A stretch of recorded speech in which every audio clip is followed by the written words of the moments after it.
Hello दोस्त, नमस्कार, good morning. आप सभी का एक बार फिर से बहुत बहुत स्वागत है आपके अपने प्यारे परिवार रोजगार विद अंकित पर। मैं आकाश शर्मा आप सभी का आरडब्ल्यू के इस परिवार पर बहुत बहुत स्वागत करता हूं। तो साथी कैसे हैं आप लोग? उम्मीद है बहुत अच्छे होंगे, शानदार, जबरदस्त एकदम चल रही होगी तैयारी। Maheep Kumar good morning. Tej Pratap Yadav good morning. Anjali Singh जय माता दी। Roshan Kumar good morning. आप सभी का बहुत बहुत स्वागत है आरडब्ल्यू के इस परिवार पर। Krishna Kumar, Sudhir Kumar, Raghavendra Gautam, Amit Kumar, Nandlal Paswan good morning. रवि आनंद, सुजीत यादव, अर्चना यादव, आप सभी का, मोहम्मद मंजूर आलम, आपका स्वागत है मेरे दोस्त आरडब्ल्यू के इस परिवार पर।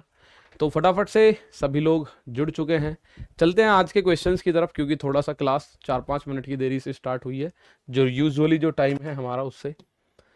तो इसमें हमने कल ये 4 स्पेशल रूल्स पे पढ़ाई करी, उसी पे बेस्ड मैं आपसे क्वेश्चन पूछने जा रहा हूँ। मुझे आप क्वेश्चन का आंसर देंगे और फिर मजे ही मजे।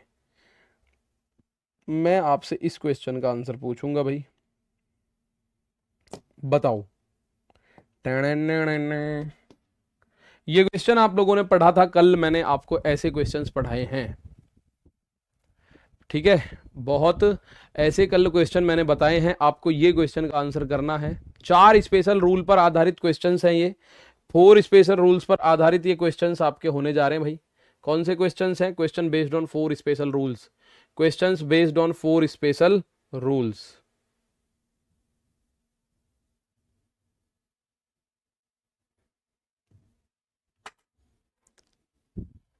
बहुत बड़ा। यहां देखो जरा क्वेश्चन।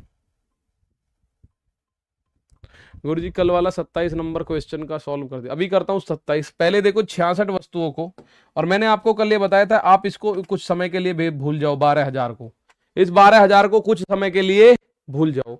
66 वस्तुओं को बेचने पर उसे 22 वस्तुओं के क्रय मूल्य के बराबर लाभ होता है। 22 वस्तुओं के क्रय मूल्य के बराबर लाभ होता है। तो क्रय मूल्य के बराबर लाभ है, तो मेरे दोस्त आप लोग लाभ कैसे निकालोगे? प्रॉफिट का परसेंटेज कैसे निकालोगे? अगर क्रय मूल्य के बराबर लाभ है तो आप बोलोगे सर 22 तो ऊपर लिखेंगे और जो 66 है वो नीचे लिखेंगे, गुणा 100% करेंगे। तो ये जो 22 से 3 बार कटेगा, आंसर आएगा 33 सही, 1/3%। और इसको हम बोलते हैं 1/3, 1/3 बोल देते हैं। तो ये तो हो गया सीपी और ये हो गया प्रॉफिट। तो मैं सीपी और एसपी का रेशियो जान गया, यहां से 3 और 4 हो गया मेरे दोस्त। सीपी और एसपी का रेशियो मैं जान चुका हूं, कितना हो गया? 3 और 4 हो गया मेरे दोस्त, 3 और 4। लेकिन उसने कहा है 12,000 रुपए में बेचा गया है, यानी सेलिंग प्राइस उसने ओवरऑल दे रखी है 12,000। हमारे यहां सेलिंग प्राइस आई है 4,000। तो मेरे दोस्त इस 4 की जो वैल्यू है वो 12,000 दे रखी है। तो 4 में कितने की गुणा करूं 12 हो जाए? 4 तिया 12, यानी 3,000 की गुणा। तो कॉस्ट प्राइस कितना होगा? 3 तिया 9। तो ये आंसर आ जाएगा 9,000। पूछा क्या है, चलो देख लेते हैं। वो बताओ सभी वस्तुओं का कुल क्रय मूल्य बताना है, सभी का कुल क्रय मूल्य। तो सभी का कुल क्रय मूल्य मेरे दोस्त 9,000 हो जाएगा। सभी वस्तुओं का कुल क्रय मूल्य क्या हो जाएगा? 9,000। भाई यहां तक तो सबने निकाला कि सर क्रय मूल्य के बराबर 22 वस्तुओं के क्रय मूल्य, अगर क्रय मूल्य के बराबर लाभ या हानि होता है तो कुछ घटाना जोड़ना नहीं पड़ता, मैंने कल बताया आपको, ठीक है। कल मैंने बताया है आपको। तो 22 ऊपर 66 ये वाला नीचे गुणा 100%, तो ये आया 33 सही, 1/3%। और 33:1/3 को हम बोलते हैं 1/3। तो इसमें 3 जो है कॉस्ट प्राइस है, पी एक प्रॉफिट है, ठीक है। तो 3 की चीज 4 में बेची जा रही है, कहने का मतलब ये है, ठीक है। 3 की चीज को 4 में बेच रहे हैं, कहने का मतलब ये है। वो कह रहा है 12,000 में बेच रहे हैं, हम कह रहे हैं भैया 4 में बेच रहे हैं। तो इस 4 रेशियो की वैल्यू 12,000, तो 1 का मान 3 और 1 का मान 3, तो 3 का मान 9,000। It is the answer, just answer, okay. तो ये क्वेश्चन आपने उम्मीद है किए होंगे। चलिए आगे के क्वेश्चन पे चलता हूं लेके आपको, ठीक है। ये मैं आपका क्वेश्चन करता हूं, एक बार इस क्वेश्चन को देखो। और इस क्वेश्चन में मैं आप लोगों से फिर मेरे दोस्त वही बात करूंगा कि आपको फर्स्ट प्रायोरिटी में ये भूल जाना है 720 भी कुछ है। ये देखो 17 गेंदों को बेचने में, 17 गेंदों को बेचने पर 5 गेंदों के क्रय मूल्य के बराबर हानि होती है। एक गेंद का क्रय मूल्य बताओ, ठीक है। 12,000/66 होगा क्या? क्यों 12,000/66 क्यों होगा भाई? इसका मैंने आपको ऐसा कुछ बताया नहीं सर। इस बार ऐसा क्यों किया? पिछली बार इससे पहले वाली संख्याओं का डिवाइड दे रहे थे, इससे पहले मैं बता रहा हूं क्यों। हाँ सही बात है, कुछ बच्चे कह रहे हैं इससे पहले तो आप 66 का, जैसे ये वाला कल हमने क्वेश्चन किया था ये वाला, तो इसमें तो आपने 6000 में 20 का भाग दिया था। मेरे दोस्त यहां पूछ रहा था प्रत्येक वस्तु का, यहां ध्यान से सुनिएगा क्या पूछ रहा है, यहां प्रत्येक वस्तु का क्रिया मूल्य, प्रत्येक का। तो मुझे प्रत्येक का मुझे जो मिल जाता है, ये मुझे पता है 6000 जो है 20 वस्तुओं का विक्रय मूल्य है, तो एक का विक्रय मूल्य 300 हो जाएगा, एक का, क्योंकि प्रत्येक का पूछ रहा है। Find the cost price of each article, each article पूछा था। इस वाले में भी क्या है, find the cost price of one article, प्रत्येक वस्तु का, पिछले वाले में तो हमने इसमें 66 से भाग दिया था, बात सही है। लेकिन आप लोग यहां देखो, ये पूछ क्या रहा है, ये पूछ रहा है सभी, क्या पूछ रहा है, सभी वस्तुओं का कुल, एक का नहीं पूछ रहा। अगर ये भी एक का पूछेगा तो मैं इससे 66 से भाग दे दूंगा। अगर ये पूछे एक वस्तु का बताओ तो मैं 66 से डिवाइड कर दूंगा। अगर ये पूछ रहा है सभी, find the total cost price of all articles, तो मेरे दोस्त ये सभी का पूछ रहा है, इसलिए मुझे 66 से भाग देने की आवश्यकता नहीं है। ठीक है, 66 से भाग देने की आवश्यकता नहीं है। तो इस 4 रेशियो की वैल्यू आप ऐसे भी लिख सकते हो, सर 4 रेशियो का मान 12000 है, तो एक रेशियो का मान 3000 हो जाएगा, एक रेशियो का मान हो जाएगा 3000। तो मेरे दोस्त 3 रेशियो का मान हो जाएगा 3 तिया 9, यानी कि 9000। ठीक है, बहुत बढ़िया। अब ये क्वेश्चन, 17 गेंदों को बेचने पर 5 गेंदों के क्रय मूल्य के बराबर। अब यहां देखो क्या बोला गया है, एक गेंद का क्रय मूल्य। अगर सभी का पूछेगा तो मैं सभी का बता दूंगा चुटकियों में, लेकिन वो कह रहा है एक गेंद का क्रय मूल्य बताना है। किसका बताना है, एक गेंद का। तो मेरे दोस्त आप बोलो 5 गेंद बेचने पर, तो हानि हुई है, लॉस का परसेंटेज निकालें। 5 की हानि कब, 17 में बेचने पर, गुणा 100% करें या ना करें। भाई हमें ये 100% करेंगे तो 500 बटे 17%, और फिर हम 100 से भाग करेंगे, फ्रैक्शनल वैल्यू ये, तो ये सीपी है, ये इसका लॉस है। ठीक है, तो हमें ये बात निकालनी है, सीपी और एसपी अगर हम निकालते हैं तो हम कह रहे हैं भैया 17 रुपए की चीज है, 5 का घाटा हो गया तो 12 में बेच दी। 17 रुपए की चीज है, 5 का घाटा हुआ तो 12 रुपए में बेच दी, 5 का घाटा हुआ तो 12 रुपए में बेच दी। सर सीपी में 3000 का गुणा क्यों किए हैं, क्योंकि मेरे दोस्त एक का मान 3000 है, तो सीपी है 3, तो 3 का मान 3 गुणा 3000 होगा। भाई जब एक पेन की कीमत 3000 हो गई, तो 3 पेन आपके पास हो तो कीमत कितनी होगी, 3 गुणा 3000, इसलिए हमने उसमें 3000 की गुणा करी है। तो मेरे भाई अब यहां देखो 5, ये 720 में बेची है, हमें पता चल रहा है कितने में बेची है, हमें पता चल रहा है भाई 17 गेंद है, 720 में बेची है, हमें पता चला 12 में बेची है, तो 12 रेशियो का मान हो गया 720। तो दोस्त एक रेशियो का मान कितना हुआ, 720 बटे 12, 12 छिंग 72, एक रेशियो का मान 60। तो टोटल सीपी कितना होगा, 60 गुणा करो, टोटल सीपी 17 गुणा 60 हो गया। टोटल पूछता तो हम कह देते 17 गुणा 60, लेकिन कह रहा है एक गेंद का बताओ, एक गेंद का सीपी बताओ, एक गेंद का। तो मेरे दोस्त एक गेंद का सीपी उसने पूछा है। भाई जितनी भी गेंद है 17 की 17 गेंदों का क्रय मूल्य है 17 गुणा 60, तो एक गेंद का पूछ रहा है तो 17 से भाग कर दो, क्योंकि गेंद है 17, 17 को 17 से काटेंगे, आंसर आएगा 60 रुपए। तो एक गेंद 60 रुपए की खरीदी गई है, एक गेंद खरीदी कितने की गई है, 60 रुपए की। एक बार मैं फिर से बता रहा हूं, 17 गेंदों को बेचने पे 5 गेंदों के क्रय मूल्य के बराबर हानि होती है। तो लॉस का परसेंट अगर आप निकालोगे तो लॉस ऊपर लिखोगे, बटे में ये 17 नीचे, और गुणा 100% करते हैं, तो ये 500 बटे 17% आएगा। और उसकी जब फ्रैक्शनल वैल्यू निकालूंगा तो वही 5 बटे 17 आएगी। भाई 500 बटे 17% आएगा, ये आपको पता है। और जब हम परसेंट हटाते हैं तो अपॉन में 100 जाएगा, तो 2 जीरो से 2 जीरो खत्म, ये आएगा 5/17। तो वही हमने लिख लिया 5/17। ठीक है, तो आप बोलोगे सर सीपी हो गया 17, लॉस हो गया 5, तो 17 रुपए की चीज 5 रुपए के घाटे पे बेची तो 12 रुपए में बेची। वो कह रहा है 720 रुपए में बेची है टोटल, सारी की सारी जितनी है 17 की 17। तो 12 का मान, हम भी ये विक्रय मूल्य, ये भी विक्रय मूल्य, तो 12 का मान 720, एक का मान 60। तो इसमें 60 गुना करोगे तो 17 गुना 60, इन सभी 17 वस्तुओं का या 17 गेंदों का क्रय मूल्य क्या होगा, 17 गेंदों का क्रय मूल्य क्या होगा, आप बोलोगे 17 गेंदों का क्रय मूल्य होगा 17 गुना 60। और एक गेंद का चाहिए तो 17 गेंद है, 17 से भाग कर दो, बस आंसर 60 आ गया। एक भाई कह रहे हैं सर हानि के लिए घटेगा ना, तो भाई 17 से 12 हुआ, घटा तो दिया मेरे दोस्त। 17 में से ये वाला 5 घटा तो दिया, 17 में से 5 घटा तो दिया। सर इसमें 720/17 भी होगा ना? नहीं होगा। 720/17 नहीं होगा। या तो एक की कीमत निकाल लो 720/17 करके, वहां कंफ्यूजन रहेगा। हमने डायरेक्ट करा है इसको, ठीक है। हानि के लिए घटेगा ना, अरे मेरे दोस्त चंदन घटा तो रखा है, 17 की बजाय 17 में से 5 घटा के 12 कर तो दिया।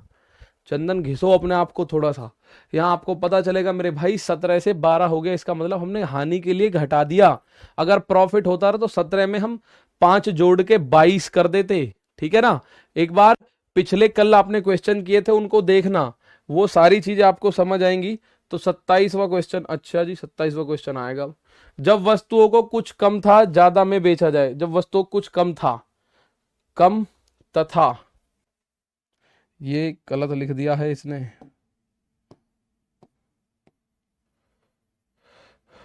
जब वस्तुओं को कुछ कम तथा ज्यादा में बेचा जाए,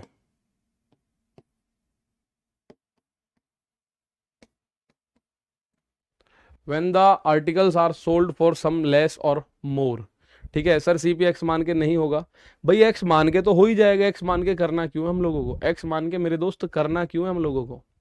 अब आपको ये कितने क्वेश्चन हैं, एक बार सभी क्वेश्चंस देख लेना, 1 2 ये आप कर ही लेंगे, 3 4 5 6 क्वेश्चन है ये आपके पास। इन सभी को एक बार कर लेना, एक एक 2 बार कर लेना, आपको सारा वीडियो सॉल्यूशन आपके पास है। 17 गेंद बेच रहा है, जरूरी है कि वो 17 गेंद ही खरीदा होगा, और कितनी खरीदेगा भाई, जितनी खरीदेगा उतनी तो बेचेगा। अब आप ये देखो कितनी भी खरीदी सही, हमें तो कैलकुलेशन 17 का करना है ना मेरे भाई। आप कह रहे हो 17 गेंदों को 720 रुपए में बेच रहा है, तो 5 गेंदों के क्रय मूल्य के बराबर हानि है, एक गेंद का क्रय मूल्य बताओ। अब 17 गेंदों को बेच रहा है तो 17 गेंदें खरीदी तो होंगी ही। अब उसने और एक्स्ट्रा हो सका है 50 लाख गेंद खरीद रखी हो, लेकिन हमें तो 17 गेंदों पे हानि लाभ निकालना है ना। अब हमें तो 17 गेंदों का कैलकुलेशन करना है, बात आई समझ, ठीक है। आओ भाई, ये आ गया इसका क्वेश्चन, ये बड़ा सिंपल सा टाइप होता है, इसको एक बार देखिएगा,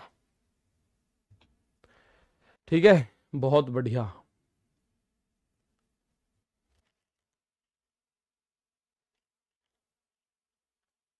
शानदार। चलिए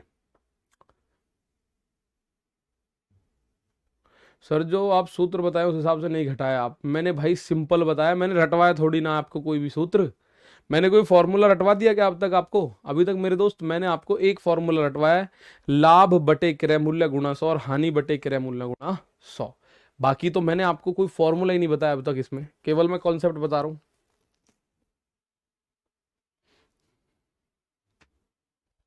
ठीक है। बहुत बढ़िया। अब यहां देखेंगे, on selling an item for 350 there is a profit of 5% more than selling that item for 340, find the purchase price of that item. किसी वस्तु को 350 रुपए में बेचे जाने पर उस वस्तु को 340 में बेचे जाने की तुलना में 5% अधिक लाभ होता है। यानी अगर किसी वस्तु को आप 340 में बेचते हो और 350 में बेचते हो, तो 350 में बेचने पर आपको 5% ज्यादा मिल रहा है।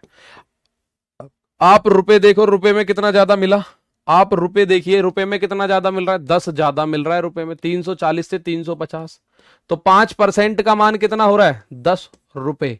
उस वस्तु का सीपी पूछा गया है, 5 का मान 10 है तो 100 का मान 200 हो जाएगा कि नहीं भाई, 1 का मान 2 बन रहा है, तो इसका मतलब वस्तु का जो कॉस्ट प्राइस है वो 200 रुपए है। वस्तु का जो कॉस्ट प्राइस है मेरे दोस्त वो कितना होगा, 200 रुपए, ठीक है। क्या होगा, वो 200 रुपए होगा। सर क्या छठ पूजा की छुट्टी होगी, कब है छठ पूजा बताओ जरा, ठीक है। ये कितना हो गया, आंसर आपके सामने आ गया। ये क्वेश्चन देखो, किसी वस्तु को 350 रुपए में बेचते हैं तो उसको 5% ज्यादा बेनिफिट हो रहा है, कब, जब उसको 340 में बेचा जा रहा है। तो दोस्त 340 की बजाय 350 में बेचने पर 5% एक्स्ट्रा मिल जाता है, ठीक है। तो 5% एक्स्ट्रा मिला, यहां से यहां तक ये क्वेश्चन बोल रहा है on selling item for 350 there is a profit of 5% more than on selling that item for 340। ठीक है, तो यहां बोलोगे 340 से 350 यानी कि 10 रुपए एक्स्ट्रा मिल रहे हैं कायदे में, लेकिन ये कह रहा है 5% एक्स्ट्रा मिल रहा है। तो मेरे दोस्त 5 का मान 10 तो 100 का मान 200। ठीक है, 100 का मान 200। एक क्वेश्चन और आ गया, इसको और देख लो, तो एनटीपीसी में पूछा गया है। बहुत बढ़िया, 200, बहुत बढ़िया। मितेश बेटा करो इसको, सवाल को एक बार फिर मैं दोबारा समझाऊंगा, परेशान मत हो बिल्कुल भी। जिस भी भाई को, जिस भी बच्चे को परेशानी है कि सर समझ नहीं आ रहा, टेंशन मत लो। ठीक है, बहुत बढ़िया, शानदार मेरे भाई। यहां कह रहा था difference between the selling price, the difference between the selling price of an item at 11% profit and 13% loss respectively is 204. Find the purchase price of that item. ठीक है,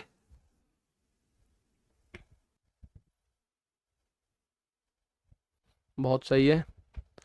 यहां देखो 11% लाभ और 13% हानि पर किसी वस्तु के विक्रय मूल्यों का क्रम से अंतर 204 है। वस्तु का क्रय मूल्य ज्ञात करो। वस्तु का क्या करो, 100% का मान क्यों निकाल रहे हो? अरे भाई मैं शुरुआत की क्लास में मैंने आपको बताया था 100% होता है कॉस्ट प्राइस। अब वस्तु का क्रय मूल्य पूछा है तो 100% की वैल्यू पूछा है, ये फिक्स है, 100% होता है क्रय मूल्य। ठीक है मेरे दोस्त, 6%, 100% क्या होता है क्रय मूल्य। वस्तु का क्रय मूल्य निकाल रहे हैं तो 100% जो होता है वो क्रय मूल्य होता है, इसलिए 100% की वैल्यू निकाल रहे हैं। ठीक है, कम तथा होगा, अपने गलत लिख दिया, चलो कोई बात नहीं। ये देखो 11% का लाभ। अब आपको एक बात पता है सर, क्रय मूल्य जो होता है कॉस्ट प्राइस हमेशा 100% होता है। वो 11% के लाभ पर यदि बेचता है तो वो बेचेगा 111% पे। भाई 100 में 11 जोड़ दो अगर 11% का लाभ है, 100 में 11 जोड़ दो अगर 11% का इसका लाभ है तो 100 में 11 जोड़ दो। और 13% की हानि, तो 100 में 13% की हानि तो 87% बनेगा, 87% बनेगा, ये बात आपको पता है। अब यहां देखो मेरे दोस्त, यहां से यहां तक कितने परसेंट का गैप आ गया, यहां से यहां तक कितने परसेंट का गैप आ गया, तो आप बोलोगे 17, 13 और 11, मेरे भाई 24% का गैप आ गया। लेकिन वो कह रहा है 204 रुपए का अंतर आया है। तो यहां से 1% का मान अगर मैं देखूं तो 204/24 हमें लिखना होगा। इसको 6 से काटेंगे, 6 × 18, 6 चौक 24, 6 से काटेंगे 4 बार, ये बना कितना 17/2, 17/2 यानी कि 8.5 रुपए बन गया 1% की वैल्यू। और आप लोगों को वैल्यू चाहिए 100% की। ठीक है, आप लोगों को वैल्यू चाहिए सीपी यानी कि 100% की वैल्यू चाहिए। तो आप बोलोगे सर इसके लिए 1% का मान यदि 8.5 है तो 100% का मान 850 होगा। भाई 1 का मान अगर 1 है तो 100 का मान 100, 1 का मान 2 है तो 100 का मान 200। अब 1 का मान 8.5 है तो 100 का मान 850। एक बार फिर से समझा रहा हूं, इसको इतना लंबा नहीं करना, हमें ये डायरेक्ट करना होता है, डायरेक्ट क्वेश्चन का आंसर करना होता है। जरा ध्यान से सुनो, ये तो इसका बेसिक हमने समझने की कोशिश करी कि सर इसका अगर हम बेसिक की बात करें तो हम इसके बेसिक को ऐसे करके समझ लेंगे भाई। लेकिन अगर इस क्वेश्चन को हम दूसरे तरीके से करने की कोशिश करेंगे तो इसका आंसर कितना हो जाएगा, एक बार फिर से समझिएगा। भाई कोई वस्तु है उसका हमेशा कॉस्ट प्राइस फिक्स होता है 100%। जरा ध्यान से सुनिएगा, जिनको समझ नहीं आया उनको भी आना है। जिनका ये 100% फिक्स है भाई, कॉस्ट प्राइस जो होता है, क्रय मूल्य जो होता है वो फिक्स है 100%, 100% होता है कॉस्ट प्राइस। ठीक है, तो 100% होता है हमेशा, ये फिक्स है। मैंने जब पहली क्लास स्टार्ट करी थी प्रॉफिट एंड लॉस की, उसमें पहले दिन बताया था 100% फिक्स होता है, कॉस्ट प्राइस होता है हमेशा। ठीक है, अब दूसरा ये कह रहा है कि भाई अगर वो 11% के लाभ पर बेचे, यानी 100 रुपए की चीज जो होती है वो अगर 11% के लाभ पर बेचे तो 111 में बेचेगा। भाई 100 रुपए पे 11 रख के बेच दिया तो 111। और दूसरी ओर कह रहा है 13% की हानि हो रही है, तो 100 रुपए की चीज पे अगर 13 की हानि है तो 87 की बेच रहा है। तो आप लोगों को पता चला 87 और 11, यहां से यहां तक कितना गैप है भाई। अगर ये इन दोनों पर बेच रहा है तो अंतर 204 है। ये तो रुपए में अंतर है, मैं इसका परसेंटेज में अंतर देखूं, 87 111 में कितना अंतर आ रहा है, 24% का डिफरेंस आ रहा है, और वो कह रहा है 204 रुपए का आ रहा है, तो 1% का मान 8.5, और 100% कॉस्ट प्राइस होता है, और कॉस्ट प्राइस आप बोलते हो 8.5 गुणा 100 यानी 850। अब इसको जब हम करने के लिए जाएंगे ना एग्जाम में, तो हम ये देखेंगे, अच्छा भाई एक तरफ हानि और एक तरफ लाभ, अगर ये दोनों अलग अलग आ रहे हैं ना, हानि और लाभ, तो इन दोनों को जोड़ दो, ठीक है, और अगर सेम सेम आ रहे हो तो इन दोनों को घटा दो आपस में। इन दोनों को हम जोड़ते हैं तो जोड़ो, 13 और 11 को जोड़ा 24% आएगा, और 24% अंतर बनेगा, और ये अंतर है 204 का। तो यहां से वही काम करना है, 1% का मान 8.5, भाई ये मैंने यहां निकाल दिया, यही तो है 204/24, तो ये 204/24 बनेगा, 1% का मान 8.5, तो सीपी होता है 100%, वो बनेगा 850। सीपी होता है 100%, वो बनेगा 850। ये दोनों को आप में जोड़ना होगा, ये बात ध्यान रखना, ठीक है, ये दोनों को जोड़ना होगा, इस बात को समझना। बाकी अभी परेशान मत होना, क्वेश्चन और भी हैं, समझ में आ जाएंगे भाई। एक टाइप के 4 क्वेश्चन बहुत होते हैं आपको समझाने के लिए, मैं 4 से ज्यादा लाता हूं, ठीक है। आप देखो बराबर, लॉस माइनस प्रॉफिट बराबर प्रॉफिट, लॉस प्लस प्रॉफिट।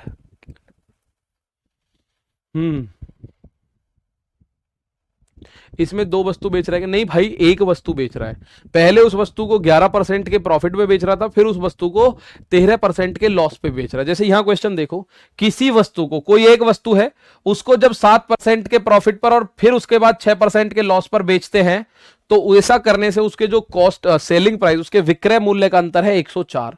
तो मैंने अभी आपको बताया, दोनों ये लाभ है, ये लाभ है, ये हानि, तो दोनों को जोड़ो, 7 और 6 13, 13 की वैल्यू 104, तो 1 की वैल्यू हो गई 8, और 1 की वैल्यू 8, तो क्रय मूल्य हो गया 800। क्रय मूल्य कितना हो गया, 800। इस सवाल को इतनी देर में करना है आप लोगों को, ठीक है, इस सवाल को इतनी देर में करना है, सिंपली आपके सामने ये चीज आपको क्लियर हो जाएगी। सर रेशियो से बहुत कम क्वेश्चन कर रहे हैं, हाँ रेशियो से कम कर रहे हैं, रेशियो का अभी आगे यूज आएगा, ठीक है, उसमें हम जो टाइप होंगे उनको रेशियो से पकड़ेंगे, इनका डायरेक्ट हमारे पास पॉइंट है, इनको हम क्लियर करेंगे। देखो, the difference between the selling price is obtained when the item is sold at 7% profit and 6% loss. अब मैं आपको इसको बेसिक से बता रहा हूं, देखो कॉस्ट प्राइस हमेशा फिक्स होता है, वो होता है 100%, 100% होता है, cost price is always fix. अब ये कह रहा है पहले वस्तु को 7% के प्रॉफिट पर बेच रहे हैं, 7% के प्रॉफिट पर, तो SP1 क्या हो जाएगा, ये हो जाएगा 107%, 7% का प्रॉफिट है, तो ये कितना हो गया 107। दूसरी ओर 6% का लॉस है, तो SP2 कितना हो जाएगा, 6% का लॉस यानी कि 94%। 6% का लॉस अगर मैं बात करूं तो कितना हो जाएगा, 94% हो जाएगा। कितना हो जाएगा मेरे दोस्त, 94%। भाई 100 में अगर प्रॉफिट हो रहा है तो 100 में जोड़ दो, जैसे प्रॉफिट है 7 का, तो 100 में जोड़ दिया 107। लॉस अगर होता है तो 100 में से घटा दो, लॉस है 6% था, 100 में से घटाओगे 94। अब आप ये देखो विक्रय मूल्य में कितना अंतर है परसेंटेज में, ये विक्रय मूल्य SP1 SP2 विक्रय मूल्य में अंतर है 13%, लेकिन वो कह रहा है अंतर है 104 रुपए का, वो कह रहा हूं हाँ, तो 1% की वैल्यू 13 अट्ठे 104, 1% की वैल्यू 8 रुपए, और पूछ रहा है सीपी, सीपी यानी कॉस्ट प्राइस ऑलवेज फिक्स 100% होता है, 1 का मान 8 है तो 100 का मान 800 हो जाएगा, यदि 1 का मान 8 है तो 100 का मान 800 हो जाएगा। पर ऐसे नहीं करना, हमें डायरेक्ट करना है, सर जी 7 और 6 एक तरफ हानि हो रही है, एक तरफ लाभ हो रहा है, तो 7 और 6 13, 104 में सीधा 13 का भाग दो और गुणा कर दो 100% की, बस यही आंसर है, आंसर 800 आएगा डायरेक्ट। अगर मैं देखूं तो 104 में 13 की भाग दे दो सीधा सीधा। एक और क्वेश्चन देखेंगे जरा, उसको क्या आता है आंसर, आरआरबी ने पूछा ये ALP में ही क्वेश्चन, ऑप्शन में गलत है जर सर, जो आपने क्वेश्चन 17 बताया था उसका आंसर ऑप्शन में गलत है, 17वां क्वेश्चन मैंने बताया था उसका आंसर ऑप्शन में गलत बता दिया भाई। हो सही है, 17वां क्वेश्चन ये है, 1/3 सिंपल आएगा, 33 सही, 1/3 सही है बेटा। देखो भाई इसका आंसर देखो फटाफट,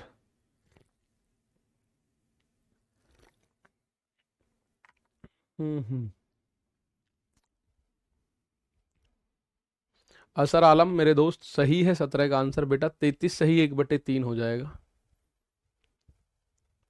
33 सही, 1/3 को 1/3 क्यों लिखा है सर, भाई परसेंटेज में मैंने आप लोगों को बताया था, फ्रैक्शन परसेंटेज से फ्रैक्शन में चेंज करने के लिए पूरे दिन क्लास करी थी उस दिन हमने।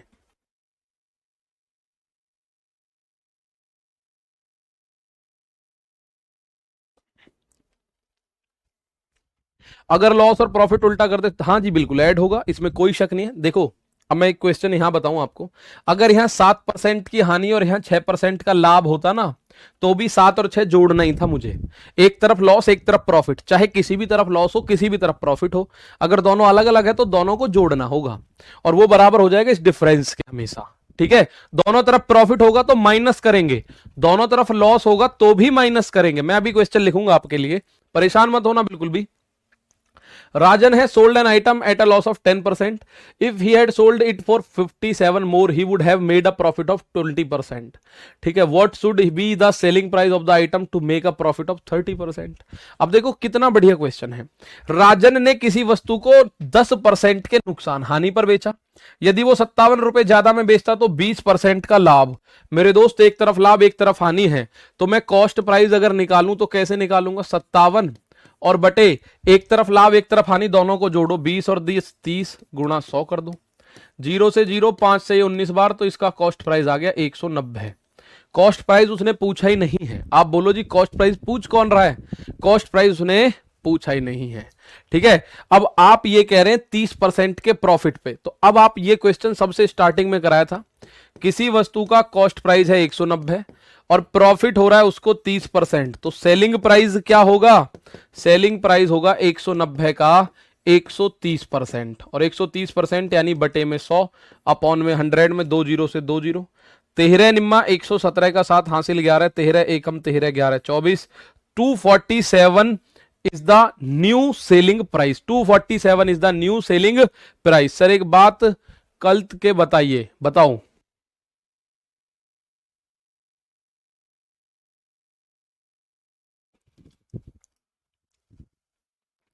ठीक है, मैं अभी बता रहा हूं इसको फिर से। अभी मैं आपके सामने 4 क्वेश्चन लिखूंगा, आप उनको देखेंगे। ठीक है, वो आपको आपके सामने 4 क्वेश्चन लिखूंगा, आप उनको देखेंगे। तो इसमें अगर आप बोलो सर बिल्कुल ऐसे बता दो बेसिक से, तो आओ बेसिक से चलते हैं देखने।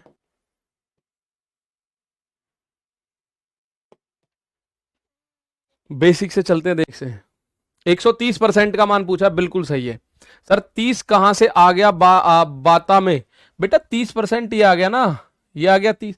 अच्छा ये वाला 30 कहां से आ गया, यही तो मैं अभी आपको बता रहा था, दोनों को जोड़ना है। अगर लाभ और हानि होती है तो इस 10 और 20, 20 को जोड़ो, 10 और 20 30, यही तो मैंने आपको बताया था। अब यहां आप बोल रहे हो सर इसको अगर हम बेसिक से करें तो इसको कैसे करेंगे। देखो कॉस्ट प्राइस फिक्स होता है 100%, पहले वो बेच रहा था 10% के नुकसान पे, तो वो बेच रहा था 100 में से 10 घटाओ 90% की वैल्यू पर, उसने 57 रुपए ज्यादा मांगे तो उसे 20% का प्रॉफिट हुआ, यानी उसको 120% पे बेचना शुरू कर दिया। अब यहां से आगे वो कह रहा है कि वो अगर 30% के लाभ पर बेचना चाहता है जी, SP3 वो चाहता है 130% पर बेचना, वो चाहता है 130% पर बेचना। तो मेरे दोस्त पहले तो ये देखो इन दोनों के बीच 30% का अंतर आ रहा है, 30% ज्यादा हो गया ना, पहले 10% का घाटा 20% का फायदा, तो 10% एक्स्ट्रा हो गया और इसकी वैल्यू हो गई 57। तो 1% की वैल्यू कितनी होगी, 57 बटे 30। इसको अगर मैं 3 से काटूं तो ये बनेगा 19 बटे 10, तो 1% का मान आ गया 19 बटे 10, और आपको चाहिए 130% का मान। आपको क्या चाहिए, 130% का मान चाहिए, तो 130% का मान, तो 1% का मान है 19 बटे 10, तो 130% का मान 247 हो जाएगा। यही सवाल में आंसर है। तो ये इसका बेसिक फंडामेंटल है। ठीक है, ये इसका बेसिक फंडामेंटल है, ये इसका क्वेश्चन आगे है। ठीक है, तो कैसे करेंगे अभी मैं बता रहा हूं कैसे करोगे। मैं आपके सामने क्वेश्चन लिखता हूं, चलो, और उसी क्वेश्चन को मैं अलट पलट करता रहूंगा, ध्यान से लिख लेना। एक क्वेश्चन ये मैं लिख रहा हूं, एक वस्तु को 30% के लाभ पर, 30% के लाभ पर बेचा जाता है।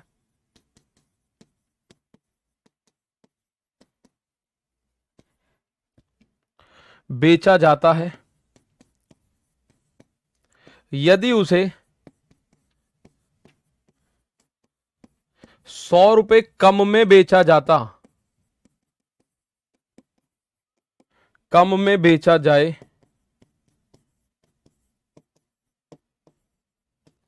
तो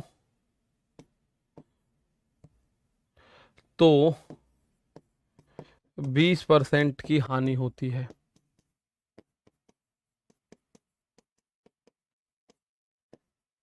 आपको बताना है सीपी क्या होगा उस वस्तु का, आपको बताना है उस वस्तु का सीपी क्या होगा भाई। ठीक है, एक वस्तु को 30% के लाभ पर बेचा जाता है, यदि उसे 100 रुपए कम में बेचा जाए तो 20% की हानि होती है। आप बताओ उसका क्रय मूल्य क्या होगा, उसका क्रय मूल्य क्या होगा, ये बात बतानी है। ओम प्रकाश गौतम बताओ भाई फटाफट से। डायरेक्ट ही सही है ना सर, बिल्कुल सही है भाई। ब्रजेश कुमार बिल्कुल बिल्कुल मिलेगी, टेंशन मत लो। एक वस्तु को 30% के लाभ पर बेचा जाता है, यदि उसे 10% 100 रुपए कम में बेचा गया तो 20% की हानि होती है। कॉस्ट प्राइस बताओ क्या है। अब मैं यहां देखो इस क्वेश्चन को 2 3 4 बार बदलूंगा, आप लोग उसको लेके बिल्कुल परेशान मत होना, वो चेंज मैं करता रहूंगा, आंसर आपके आते रहेंगे।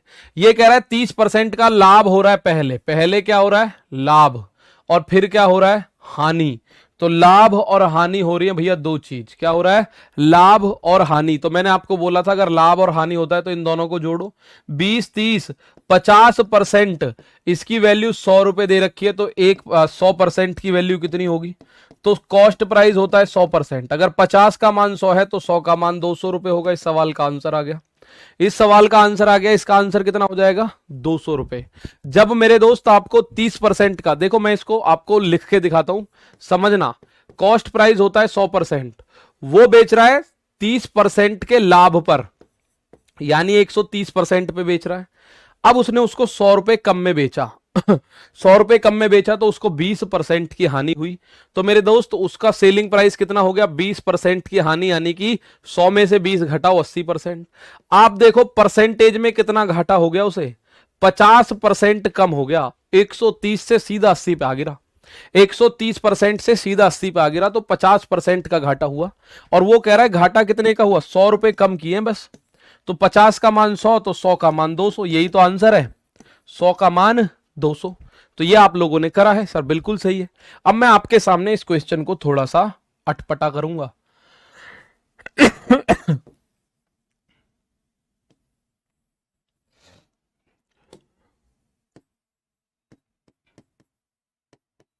अब आंसर बताओ। डाटा मैंने सारा ही सेम रखा, जो पिछला क्वेश्चन था उसका आंसर आ गया 200, ये बात सही है। या एक काम करता हूं मैं, इसको इसको इसको कॉपी मार देता हूं भाई, इसकी मैं मार देता हूं कॉपी, तो ये आपको सारे मिल जाएंगे।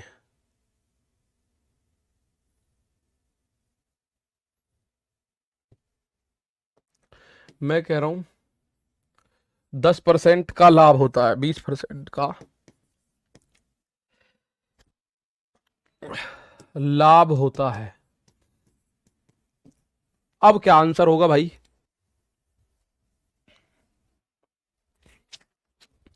अब आंसर क्या होगा।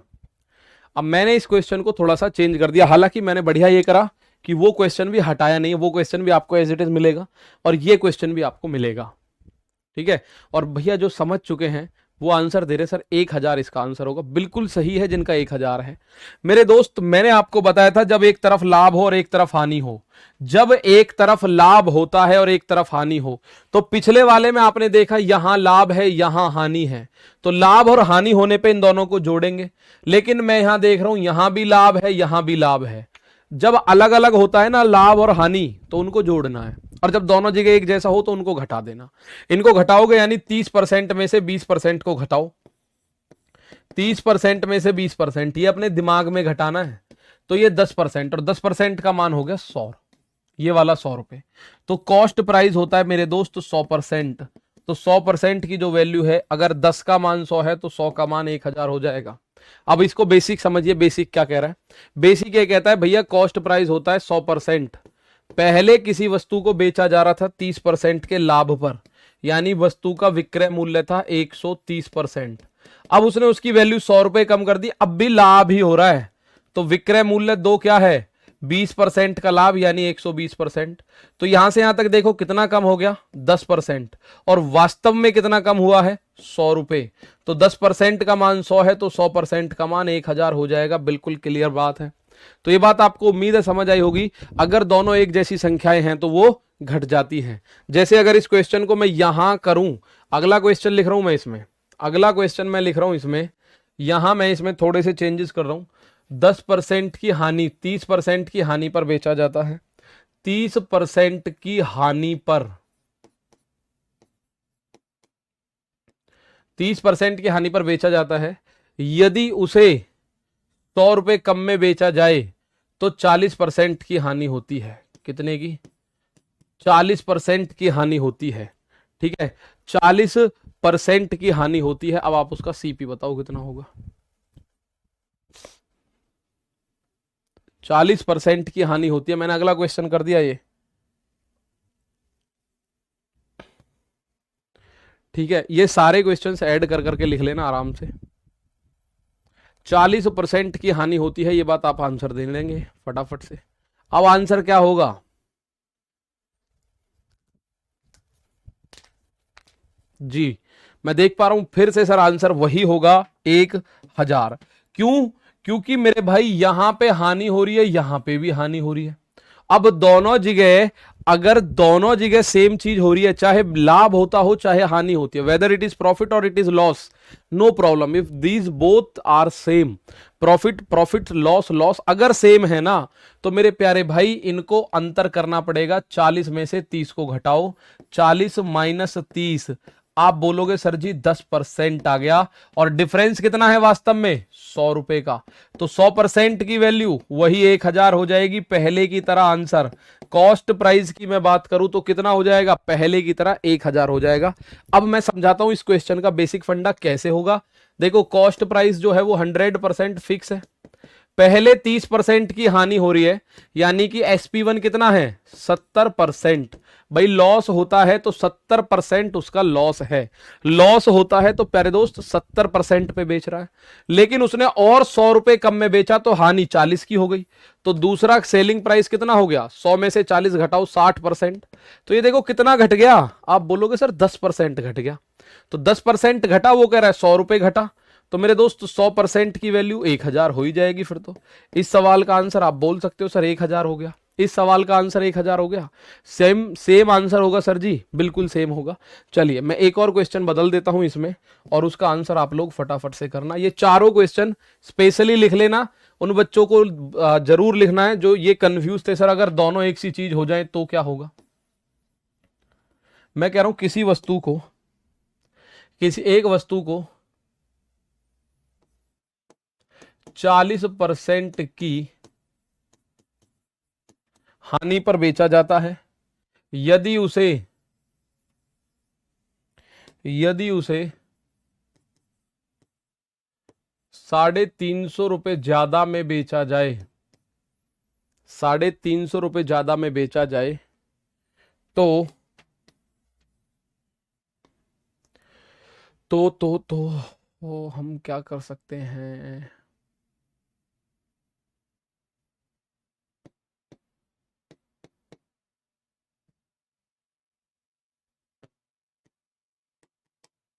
पांच परसेंट की हानि होती है। आंसर बताओ मोहित सिंह मेरे दोस्त, इसका आंसर बताओ। एक वस्तु को 40% की हानि पर बेचा जाता है, यदि उसे 350 रुपए ज्यादा में बेचा जाता तो 5% की हानि हो रही है।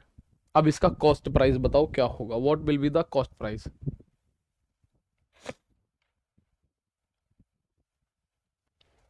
हम्म, बताओ जी बताओ।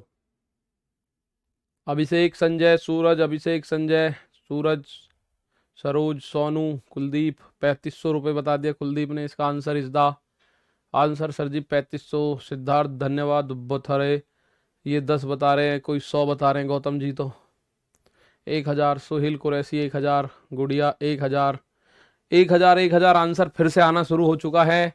तो आप मुझे बताओ, आप बोलोगे सर हम यहां देख रहे हैं ये भी हानि है ये भी हानि है, तो इन दोनों का डिफरेंस 40 और 5 का डिफरेंस आएगा 35। 35% का मान 350, तो 1% का मान 10 रुपए। तो मेरे दोस्त कॉस्ट प्राइस हो जाएगा 100%, और 100% अगर एक का मान 10 है तो 100 का मान 10 गुना 100 करोगे यानी 1000 ही आएगा। सेम 1000 आ गया फिर से। अब इसको समझने की कोशिश करोगे, सर 1000 होगा, बिल्कुल 1000 होगा मेरे दोस्त, उसमें कोई डाउट ही नहीं है, समझ में आ गया। पर ये अच्छी बात है, 100% होता है कॉस्ट प्राइस। पहले 40% की हानि हो रही थी उसको, तो वो 60% कीमत में उसको बेच रहा था। इसका मतलब साफ है भाई, 100% की चीज को अगर 40% का लॉस है तो 60% पे बेच रहा है। अब 350 ज्यादा में बेचना उसने शुरू करा और 5% की हानि हुई, यानी कि सेलिंग प्राइस 2 जो है 5% हानि, यानी 100 में से 5 घटा दो। तो यहां से यहां तक मैं देख रहा हूं कितना ज्यादा में बेच दिया, 35% ज्यादा में बेच दिया। वो कह रहा है 350 रुपए ज्यादा में बेचा है। तो 1% का मान मेरे दोस्त 10 और 100% का मान 10 का मतलब 1000 हो गया। 100% का मान कितना हो गया, 1000 हो गया भाई। ठीक है, 1000 is the answer of this question. बात समझ में आ चुकी है आप लोगों को भाई, ये क्वेश्चन की बात आपको समझ में आ गई है। अब ये रहा क्वेश्चन, इसका आंसर आप बता देंगे, खुद ही कर लेंगे। जैसे ये कह रहा है बयानी ने एक वस्तु 13% हानि पर बेच दी, यदि उसने 49 रुपए अधिक में बेची होती तो 22% का लाभ होता। तो 13 की तो हानि हो रही है, 22 का लाभ हो रहा है, दोनों जुड़ेंगे। जब एक दूसरे के अपोजिट है तो जुड़ेंगे, 22 और 13 यानी कि 35। तो 35% का मान 49 है जी। अब 30% का लाभ आपको 130 की वैल्यू चाहिए। ठीक है विनोद, ये क्वेश्चन आपने पढ़ा 13 और 22, 13 और 22 को अगर मैं जोड़ूं तो आप बोलोगे सर 35%।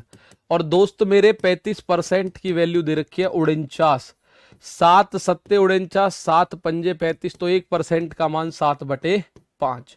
और आपको कॉस्ट प्राइस नहीं पूछा, आपसे पूछा है 30% लाभ पर विक्रय मूल्य है। अगर कॉस्ट प्राइस पूछता तो हम इसका 100 गुना करते, लेकिन हम 30% पर एसपी बताएंगे। 30% लाभ पर एसपी बताना है हमें, लाभ पर एसपी। तो 130% होगा। और आप जानते हो सर 1% की वैल्यू है 7/5, तो 130% की वैल्यू। 5 से इसको काटा 26 बार, 7 छिंग 42 का 2 हासिल 4, 7 दूनी 14, 4 18। इस सवाल का आंसर आप देख रहे हो 182 आएगा भाई। इसको आप पढ़ेंगे, बहुत शानदार आपके आंसर आ रहे हैं, बड़ा खुश हो रहा हूं मैं देख देख के भैया। 182 आप लोगों के आंसर आ रहे हैं, बहुत शानदार आपका आंसर है, सही है भाई 182। भाई यहां आपको पता है सर एक तरफ प्रॉफिट है, बहुत शानदार भाई। शनि, रानी, नीतीश, सभी लोगों को मैं देख पा रहा हूं, बहुत सारे बच्चे हमारे कुलदीप वगैरह, इन्होंने आंसर दे दिए हैं। 182 is the correct answer of this question. इसका आंसर बिल्कुल सही है अगर 182 की मैं बात करता हूं तो दोस्त। ठीक है, तो ये बात आपको समझ आई। ये क्वेश्चन, एक दुकानदार ने कुछ वस्तुएं 77 रुपए प्रत्येक की दर से बेची और 40% का लाभ कमाया, यदि लाभ 6% हो तो प्रत्येक वस्तु का विक्रय मूल्य बताओ। भाई सिंपल सा क्वेश्चन है, 77 रुपए में एक वस्तु बेची है तो 40% का लाभ कमाया है, यानी ये जो है आप समझिएगा 77 रुपए की दर से बेची है यानी विक्रय मूल्य है, 40% का लाभ तो ये भी विक्रय मूल्य है। भाई 40% का लाभ यानी 140% में बेची है, वो कह रहा है 77 में बेची है। तो 1% का मान मेरे दोस्त 77/40, 140 हो गया। 7 से काटेंगे तो 1% की वैल्यू आएगी, 7 से 11 बार कटेगा और 7 से 20 बार कटेगा। 6% के रेट लाभ पे पूछ रहा है, तो 6% के लाभ पे विक्रय मूल्य कितना होता है भाई? 6% लाभ पर सेलिंग प्राइस कितना होता है? वो होता है 106%। तो आपको 1% की वैल्यू पता है 11/20। अब 106% की वैल्यू निकालो, 2 से कटेगा ये 10 बार, 2 से कटेगा ये 53 बार। तो अगर मैं 11 की गुणा 53 में करूं, 11 तिया 33, 11 पंजे 55 और 3 58, इसमें 10 का भाग करूं तो 58.3 आ जाएगा भाई। तो ये आंसर आ गया। ये मैं इसलिए थोड़ा सा स्पीड से कर रहा हूं ताकि आप खुद करेंगे, मैं तो इसको बस एक आइडिया दे रहा हूं आपको। कुलदीप बिल्कुल सही आंसर है दोस्त, ठीक है, मैं एक आपको आंसर दे रहा हूं, ठीक है। तो आप इस बात को समझिएगा, सर हम इसका केवल एक आंसर दे रहे हैं, तो ये करने आपको खुद है। मैंने तो इसका एक वीडियो बना दिया आपके सामने, ही समझ लो कि 40% का अगर प्रॉफिट होता है मेरे दोस्त, 40% का लाभ होता है 77 रुपए में बेचने पर, यानी 40 रुपए के लाभ, 40% का लाभ, तो 140% में बेच रहा है वो। और 77 रुपए में बेच रहा है, तो ये दोनों ही सेलिंग प्राइस हो गए। तो 140% की वैल्यू 77, तो 1% की वैल्यू 11/20, और 6% के प्रॉफिट पे चाहिए उसको। तो 6% के प्रॉफिट पे चाहिए, तो उसके लिए आप लोग समझिएगा कि 106% की वैल्यू चाहिए। एक का मान है 11/20। ठीक है सर, एक बार और बताओ। बिल्कुल बताऊंगा दोस्त, बिल्कुल इसको एक नहीं 2 बार बोलोगे, 2 बार बता दूंगा, ऐसी कोई बात ही नहीं है। भाई मेरे एक बात समझिए, भाई 100% कॉस्ट प्राइस होता है। अगर मैं किसी वस्तु को 40% के प्रॉफिट पे बेचूंगा, तो उसका सेलिंग प्राइस बन जाएगा 140%, 140%। तो ये 40% के प्रॉफिट पे बेचा, यानी इसकी कीमत हो गई 140%। ठीक है, अब 77 रुपए में बेचने पर, यानी 40 रुपए का लाभ, 40% का लाभ, तो 140% में बेच रहा है वो 77 में। शानदार कोमल पटेल भैया, 140% में बेच रहा है और वहां कह रहा है 77 रुपए में बेच रहा है, तो दोनों सेलिंग प्राइस है। 40% का प्रॉफिट यानी सेलिंग प्राइस, 77 रुपए में बेच रहा है यानी कि सेलिंग प्राइस। तो दोनों को मैंने बराबर रख दिया, सेलिंग प्राइस है क्योंकि। तो 1% की वैल्यू निकली 11/20। 11/20 इज द वैल्यू ऑफ 1%। और आपको वैल्यू चाहिए 6% के प्रॉफिट पर। तो 6% का प्रॉफिट मेरे दोस्त 106% की वैल्यू चाहिए। 1% का मान 11/20, तो 106% का मान 58.3। ठीक है भाई, बहुत बढ़िया। तो ये क्वेश्चंस मैं आपके लिए इसीलिए छोड़ रहा हूं, ये क्वेश्चन आपको करना है, ये क्वेश्चन आपको खुद करना है। एक बार चलो इन क्वेश्चनों को देखो, इस क्वेश्चन को देख के बताओ कर लोगे कि नहीं कर लोगे। आरपीएफ कांस्टेबल का एग्जाम मेरे दोस्त जनवरी में होगा। पवन सर दोनों जोड़ेंगे नहीं प्रॉफिट को? नहीं, उसमें अंतर थोड़ी दे रखा है भाई। 77 रुपए में बेचने पर यानी 40 रुपए का लाभ। कोमल बेटा 40 रुपए का लाभ नहीं, 40% का लाभ, यानी 140% में बेचा। अब एक बच्चे को ये सही चीज नजर आ रही है, आरआरबी एनटीपीसी में आए हुए क्वेश्चन है, वो कह रहा है गुरुजी ग्रुप डी का लेवल बताओ। बेटा अगर ये ना लिखा होता तो आपको कुछ पता ही नहीं चल रहा होता। ये तो मैं दिखा रहा हूं कि आपके एग्जाम में ऐसे पूछे गए क्वेश्चन हैं। ठीक है, ठीक है, आओ भाई। ये कह रहा है एक आदमी को 21,600 रुपए में एक वॉशिंग मशीन बेचने पर 8% लाभ प्राप्त होता है। तो 20% लाभ प्राप्त करने के लिए उसे मशीन को किस मूल्य पर बेचना चाहिए। अब बड़ा सिंपल लॉजिक ये होता है, जैसे पिछले क्वेश्चन को भी अगर मैं डायरेक्ट आपको बताने की कोशिश करूं, देखो इस क्वेश्चन को अगर मैं आपको 1 लाइन में बताने की कोशिश करूं, तो आप समझेंगे जरूर कि सर 1 लाइन में बताएंगे तो बड़ा मजा तो आना ही है। देखो 1 लाइन में अगर बताऊं, 77 रुपए में बेचा, ये कितने की वैल्यू है? 40% लाभ यानी 140। अगर 40% हानि होती तो हम 100 में से 40 घटा देते, 60 लिख देते। और 106%, 6% लाभ पर चाहिए, तो 106% ये इसकी डायरेक्ट कीमत आ जाएगी। आप चेक कर लेना, ये आंसर वही आएगा जो अब तक आया था। 7 से काटा 11 बार, 7 से काटा 20 बार, तो देखो 11/20 गुणा 106, तो 58.3 इज द आंसर। 1 लाइनर है ये। 77 अगर आपको वैल्यू समझ में आ गई, तो 77 किसकी वैल्यू है? 77 मेरे दोस्त वैल्यू है 140 की, और मुझे वैल्यू चाहिए 106 की, तो 106 से गुणा कर दिया। इस क्वेश्चन को भी आप ऐसे ही कर देना। 21,600 में मशीन बेची है, 8% का लाभ हुआ है, तो 21,600 कितने की वैल्यू है? 8% प्रॉफिट की, यानी 108 की वैल्यू है ये। और मुझे 20% के लाभ पर उस मशीन का मूल्य चाहिए, तो मैं 20% का लाभ यानी 120 की वैल्यू निकालना चाहता हूं। तो ये सीधा लिख दो, 20% लाभ पर एसपी। 20% लाभ पर एसपी विक्रय मूल्य कितना होगा? इतना होगा जी। तो 108 दूनी 216 होता है, तो 108 दूनी 216 भाई, 100 दूनी 200, 8 दूनी 16, और 12 दूनी 24 होता है 30। तो इसका मतलब 20% का प्रॉफिट चाहिए, तो वो वॉशिंग मशीन 24,000 रुपए की बेचनी पड़ेगी। कितने की बेचनी पड़ेगी भैया? एक लाइन में आ गया 24,000, लेकिन एक लाइन आने से पहले इसका बेसिक पता होना चाहिए। ठीक है ना। अब जैसे ये क्वेश्चन है, इसके बाद हम लास्ट क्वेश्चन, ये खत्म है। ठीक है, बाकी क्वेश्चन आप घर से कर लेना। ये क्वेश्चन कह रहा है, a shopkeeper incurred a loss of 10% by selling an item for 1980। At what price should he sell item to make a profit of 10%। एक दुकानदार एक वस्तु को 1980 रुपए में बेची, और 1980 रुपए में बेचने पे क्या हुआ? 10% की हानि। तो 100 में से 10 घटाओ, ये 90 की वैल्यू है। अगर 10% का लाभ होता तो 110 की वैल्यू हो जाती मेरे दोस्त। अब मुझे क्या चाहिए? 15% का लाभ चाहिए, तो मैं 115 कर दूंगा बस। 15% लाभ पर सेलिंग प्राइस, 15% लाभ पर सेलिंग प्राइस कितना होगा, इतना होगा। 0 से 0, 9 दूनी 18, 9 दूनी 18 गुणा 115, 115 दूनी 230, हासिल लगा 23, 115 दूनी 230, तो आप बोलोगे 3 5 2, 2530। तो ऐसे और क्वेश्चन है, मैं आपके लिए छोड़ूंगा भाई। ये क्वेश्चन कुछ और हैं, जैसे ये क्वेश्चन है आपके लिए छोड़ूंगा, ये क्वेश्चन है आपके लिए बिल्कुल सेम करने हैं, ये क्वेश्चन है आपके लिए छोड़ दूंगा। आप इन सभी क्वेश्चंस को करोगे। तो आज के लिए दोस्त इतना ही है, फिर मिलते हैं, और कल हो सकता है ना मिले, ठीक है, कल की आपकी ऑफ रहेगी, ठीक है भाई। बाकी परसों मिलेंगे, कल आप छठ पूजा बनाओ, परसों मिलते हैं। तब तक के लिए दोस्तों थैंक यू, जय हिंद, जय भारत। घर से कर लेना बाकी के क्वेश्चन।